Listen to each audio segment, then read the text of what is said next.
Hey everybody, Baysinger here, and this is a disc review of the Barb from Compound Disc Golf. Huge thank you to Compound Disc Golf for sending me this disc 3D printed. I'm gonna give you some throws and my thoughts.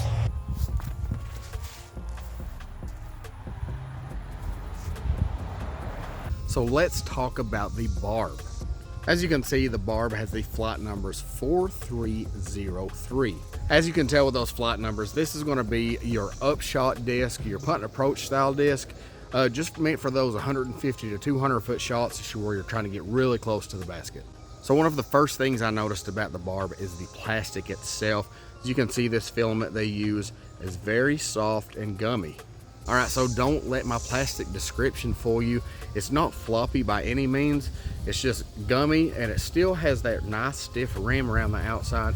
Just the perfect hand feel. As you can tell on the top, it's so smooth and buttery, but not slick. You can see it's still very grippy on the top. You can really get your thumb into it, but it's just so smooth. So as you can see, the bottom side of it actually has a little more texture to it. You can actually hear it when you scratch your nail across it. But it's still very soft to the touch and still very grippable. Now I know you're wondering if there are tons of plastic imperfections in this disc where it is 3D printed, but to be honest, there's not.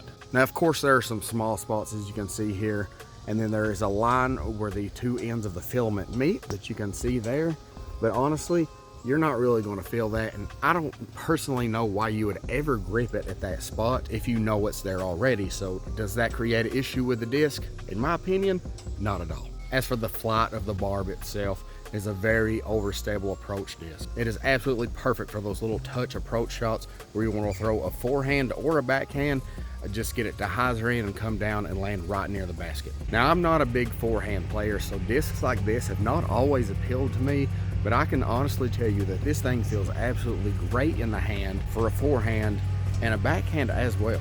As you can see here, of course, I did throw it on some forehand shots because that's what this disc is mainly meant for, in my opinion.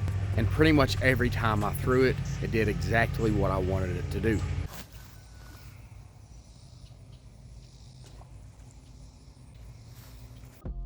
When I threw it on a backhand, I would really try and turn over on it quite a bit just to see if it would still flex out in the end.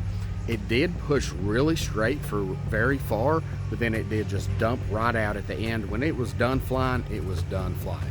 Now as for that extra glide, I'm assuming that is because this particular disc is 166 grams. So all in all, would I bag this disc? I absolutely would. Now I'm going to be completely honest here and tell you that when I first saw 3D discs coming on the market, I was not a fan from the get-go. However, when I feel these discs in the hand, this 3D printed disc, man, Compound Disc Golf is absolutely onto something here. So if you're one of those like me who was very skeptical of 3D printed discs when they first started hitting the market, trust me, try one of these out and you will definitely be surprised. They do have a few more molds out that I have yet to test out, but hopefully I do get that chance in the future. Once again, I just want to give a huge thank you to Compound Disc Golf for sending me this. Please consider following them on all of their social media, and I will put a link in the description and comments of this video so you can check out their website and pick up a Barb for yourself. If you do go over to Compound Disc Golf's social media or their website, please consider telling them that BDGC sent you so they can see that them sending me this disc helped them out as well as me. Thanks for watching this disc review. There are plenty more disc reviews here on the channel, so make sure you check those out as well, and make sure you click subscribe for disc reviews in the future.